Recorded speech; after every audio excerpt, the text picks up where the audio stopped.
दोस्तों, एक भी ऐसा पल बताइए, दिन बताइए जो कि आप अपने आप को सुख दिए हों।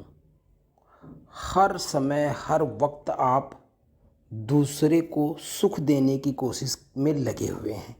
पति पत्नी को सुख दे रहा है, पत्नी पति को सुख दे रही है, मित्र मित्र को सुख दे रहा है, मित्र मित्र को सुख ले रहा है।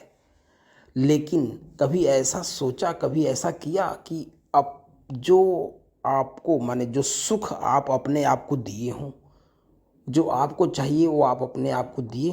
कभी नहीं। एक दूसरे को खुश, एक दूसरे को सुख देने में लगे हुए हैं और उसी में खुश हुए पड़े हैं। खुशी की कोई परिभाषा नहीं है, लेकिन आप कभी भी केयर करिए दिन भर में कि कितने बार आप अपने लिए खुश होते हैं, कितने बार अपने आप को सुख देते हैं। हर बार तो आप किसी दूसरे के सुख में देते हैं, सुख में शामिल होते हैं और उसी के लिए खुश हो लेते हैं।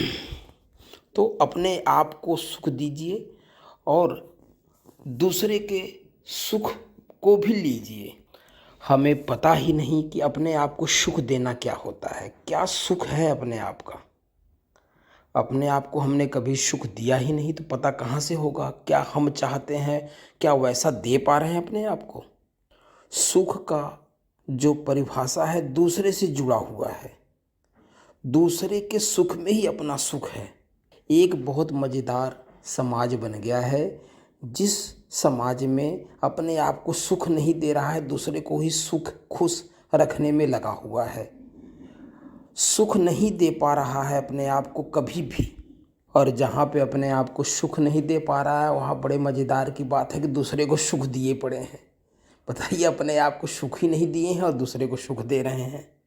और सबसे बड़े मज़े की बात तो ये है कि जो आपके पास है ही नहीं, जो अपने आप को दे नहीं पा रहे हैं और दूसरे को कैसे दिए जा रहे हैं, कैसे सुख दिए जा रहे हैं, ये समझ में नहीं आ रहा है।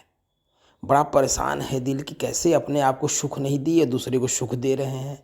जो अपने पास है ही नहीं उसे दिए जा रहे हैं। और मज़ेदार की बात तो तब आती है जब पति पत्नी से कहता है कि तुम मुझे सुख नहीं दे रही हो, पत्नी पति से कहता है कि तुम मुझे सुख नहीं दे रही हो। इसी तरह से सारे लोग एक दूसरे को सुख दिए जा रहे हैं और जो जिसके पास नहीं है वही दिए जा रहे हैं। बताइए कैसे दे रहे हैं, ये तो समझ में नहीं आ रहा है। बहुत मज़ेदार की बात है कि जो अपने आप को नहीं दे पा रहा है वो दूसरे को दे रहा है, और अपने आप को दे नहीं पा रहे हैं, दूसरे को बांटे पड़े हैं, भरमार किए पड़े हैं कि हम सुख दे रहे हैं, हम सुख शांति दे रहे हैं। अपने आप को एक पल की सुख नहीं दे पा रहे और दूसरे को दिए जा रहे हैं। कैसे दे रहे हैं यही समझ में नहीं आ रहा है कि सुख दे रहे हैं कि नहीं दे रहे हैं, कि दूसरे के सुख में ज़बरदस्ती सुखी हैं।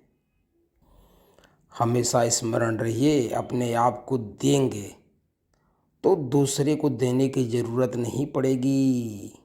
अपने आप को सुख दीजिए, दूसरा तो अपने आप सुख हो जाएगा, और दूसरे को देते रहेंगे तो अपने कभी सुखी नहीं हो पाएंगे। और जो जिसके पास है उसमें वो खुश नहीं है। तो चलिए इसमें एक आपको मैं एक कहानी सुनाता हूँ, बहुत मज़ेदार, मज़ा आ जाएगा। एक आदमी बहुत परेशान था, भगवान का पूजा करता था और कहा, प्रभु जो तुमने हमें दिया है उसमें तो मैं सुखी हूँ ही नहीं, और कुछ उपाय कुछ दीजिए कि ताकि मैं भी सुख भोग सकूं। बहुत प्रार्थना करने पे, बहुत दिनों से प्रार्थना करता था कि प्रभु क्या पूजा करूं, इतने दिन से तपस्या कर रहा हूं, पूजा कर रहा हूं, लेकिन सुख मुझे नहीं मिल रहा है। तो एक दिन भगवान प्रकट हुए और बोले, वत्स एक काम करो, गांव से बाहर जाओगे तो एक बरगद का पेड़ है, और जो जो तुम्हारे पास है सब कुछ एक पोटली में गांठ बांध के रख लो और पोटली बंद कर लेना, और उस पोटली को ले जाकर उस बरगद के पेड़ के नीचे रख देना। वहाँ और भी बहुत सारी पोटलियाँ पड़ी हुई हैं दूसरे की, उसमें से कोई जो तुम्हें अच्छा लगे वो चुन लेना और ले आना, और तुम्हारे सुख और दुख जो भी चीज़ें तुम्हारे पास हैं वो आपका एक्सचेंज हो जाएगा। अगर तुम्हें ऐसा लगता है कि मेरे पास सुख कम है, दुख ज़्यादा है, या दुख ज़्यादा है सुख कम है, तो चेंज कर लो जाके।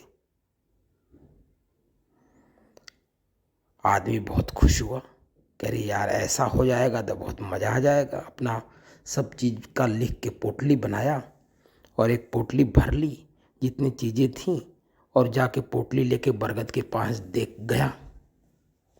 देखा वहाँ बहुत सारी पोटलियाँ, सफ़ेद पोटलियाँ पड़ी हुई हैं। वहाँ अपनी पोटली रखता है, फिर सोचता है कि कौन सी पोटली उठाऊं इसमें से। कोई छोटी पोटली है, कोई बड़ी पोटली है, कोई पुरानी पोटली है, कोई नई पोटली है। तो एक छोटी पोटली उठाता है, सोचता है उठाने के लिए, फिर सोचता है कि ऐसा ना यार कि किसी का दुख ही दुख हो इसमें, और मेरे पास जितने थे वो भी चला जाए और दुख ही दुख सबका आ जाए। बहुत छोटी पोटली है। एक बड़ी पोटली उठाता है, फिर सोचता है कि अरे यार ये बहुत बड़ी पोटली है, इसमें सारा दुख ज़्यादा सुख कम ना हो। ऐसे कुछ देर विचार करता है, फिर कहता है नहीं भाई, दूसरे की पोटली उठाने से बेहतर है कि अपनी पोटली ही मैं लेके चला जाऊं। हो सकता है दूसरी की परेशानी मेरे पास चली आए।